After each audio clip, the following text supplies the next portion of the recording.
Goon cartoons!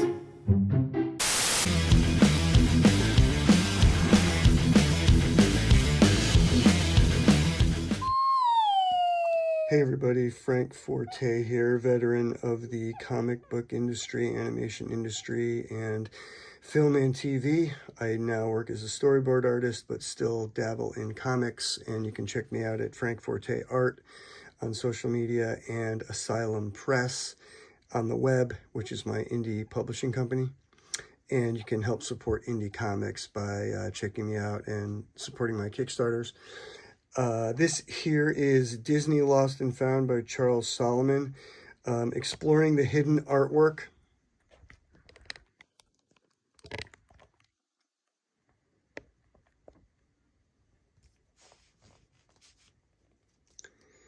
This is Disney Lost and Found by Charles Solomon, exploring the hidden artwork from never before produced animation. This is kind of behind the scenes, a lot of stuff that Disney did that was either pitched or didn't come out, or unused stuff from movies that did come out. So I thought this was a cool book when I got it. I think you can still get it, I'm not sure. But it is a cool book if you're into Disney history and just how animation is produced.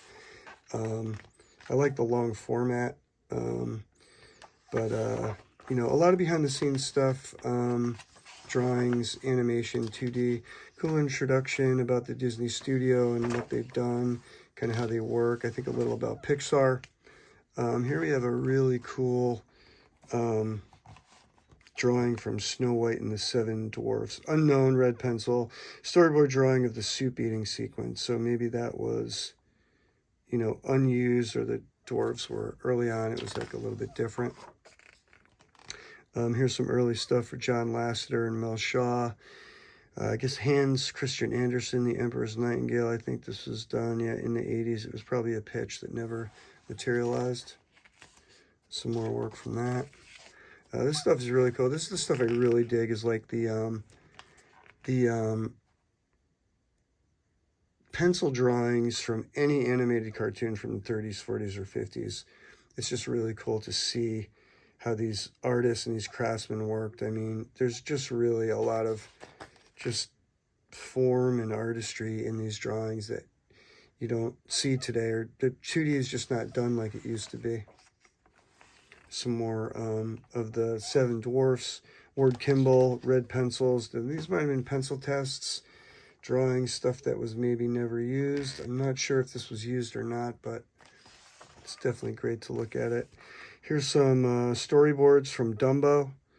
Bill Peet did these. Now, Bill Peet was really considered one of the masters over at Disney. Master storyman. He wrote, he drew, he storyboarded. I don't know if he's an animator, but he's really well known. I think definitely in the 40s, maybe in the 30s, but 40s and 50s, he was one of the main guys. Definitely check more on Bill Peet if you can.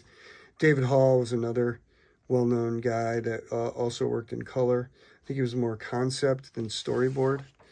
Here's some more Bill Peet stuff. Like, this stuff is great. I would love to just go to Disney and go through all this stuff. There's probably so many of these drawings that we don't have access to. But, yeah, Bill Peet from Sleeping Beauty. Just so simple, but just great. More Bill Peet, India ink, watercolor. Bill Peet pastel. So, you know, this guy could do concept too, you know. Sorry, I got this glare here.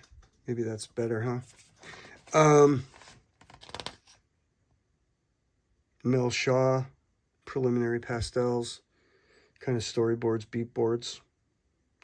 This is for a Silly Symphony from 1936. Pretty cool. And it's cool to see how these guys work. Like, some of them were colored pencils, some of it's like grease pencil, watercolor, gouache, India ink, just total mixed media, just whatever. Experiment, get it done quick, tell the story. There's just some energy about these drawings that are great. You know, they didn't have to be precious about it. They just had to get the story idea down.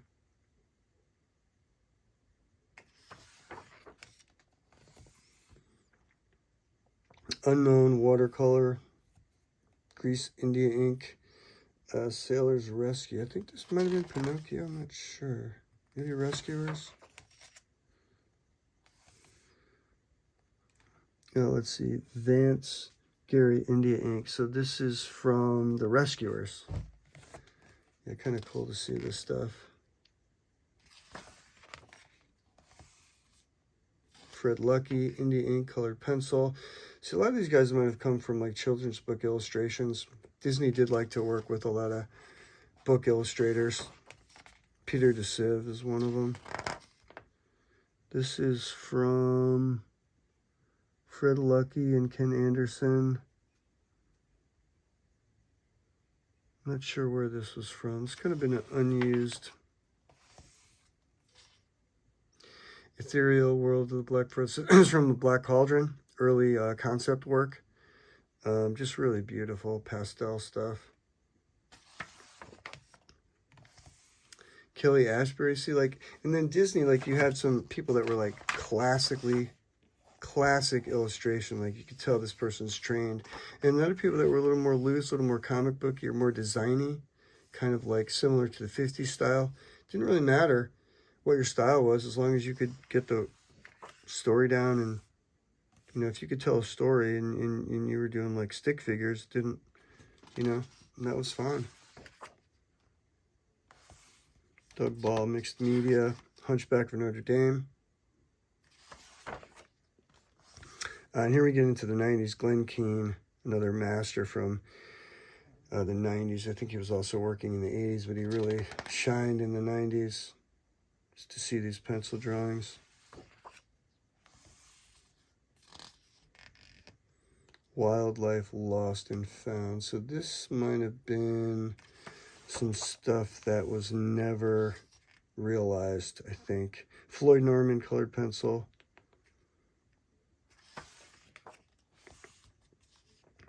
Daryl Kidder, colored markers. Here's some great, look at this. I love looking at this stuff. Black and white storyboards. I don't know. There's just something about it. Because I'm a storyboard artist, I just appreciate this stuff more. Just the loose, rough drawings, and you can see the under drawings. That's just great. Daryl Kidder did these rough storyboard drawings. Ella's response to the reactions. Yeah, just amazing stuff.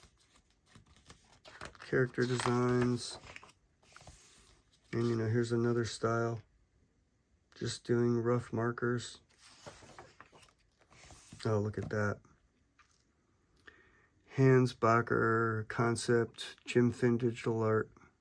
It's like Las Vegas concept, kind of done in like a 50s style, I guess. Oh, look at that. That's great, huh? It's great, you know, concept artists just doing their thing, trying to envision the film. Oh, there's a great, like, UPA 1950s postmodern style. Love that stuff. Oh yeah, this stuff's great. Look at that. Dennis Greco over there. Dennis Greco or Greco. Some cool storyboards. Now the design of this stuff is really cool because it's just black, white, grays. You can really just look at it and see what's going on. Not too busy. Just great. I'll just look at some of that stuff. Alleyway. I mean, this stuff is, I got to see more of this guy now that I'm looking at it. Dennis Greco. Pretty great. You can tell the 50s influence. Yeah, he's good.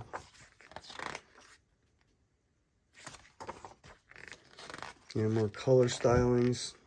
Doug Walker.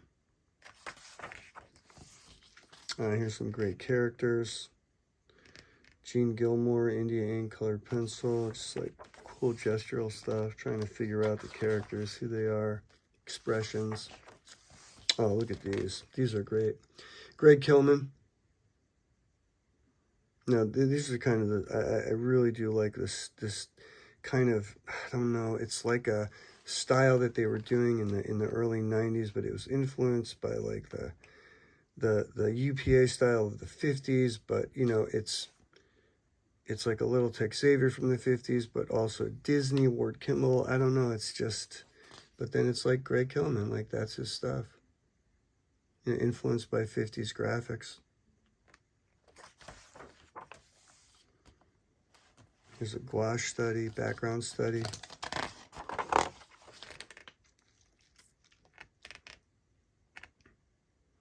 So this is more My People's Lost and Found. This might have been for a movie that was never realized, I guess. Just great. West Virginia, rolling hills, mining country. This might have been a movie that was never realized. Developed all sorts of stuff over there that never saw the light of day. These great characters. Really cool. Doesn't look like what Disney was doing in the 90s, although I'm not sure exactly where this was, but it looks different from what Disney was doing. It could have been pretty cool. It'd be nice to see Disney depart from their 90s style that they had. And some cool prop design, cars. Rick Mackey, I think he might be still working today. Yeah, he's done a lot of stuff. Great concept. Oh, look at these. Oh, these are great. Andreas Deha, no doubt.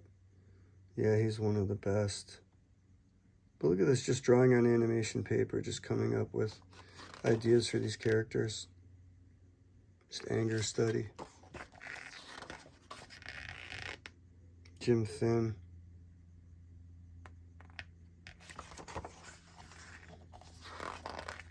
Look at that nice long pan animation background. Some cool stuff.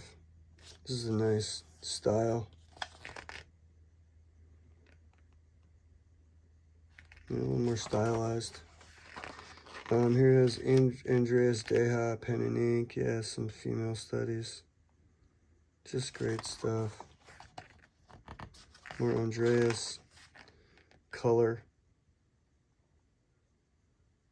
Yeah, this would have been a cool film. Hillbilly Country. Jim Finn. Yeah, it looks really cool. Model sheets. Different artists.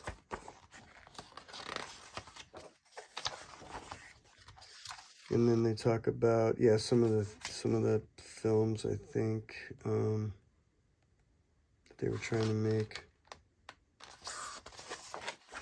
Yeah, cool stuff.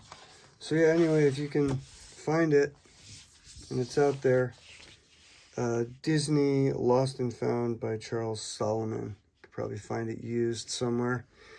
Thanks for watching. Again, I am Frank Forte. I am a veteran of the comic book industry, animation industry, and film and TV, where I work as a storyboard artist mainly.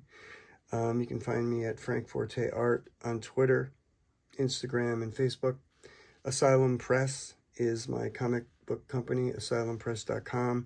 If you want to buy and support indie animation or indie comic books, check out Asylum Press, and you can also find us on Kickstarter, where we kickstart numerous comic books, art projects, and soon to be doing more animated films.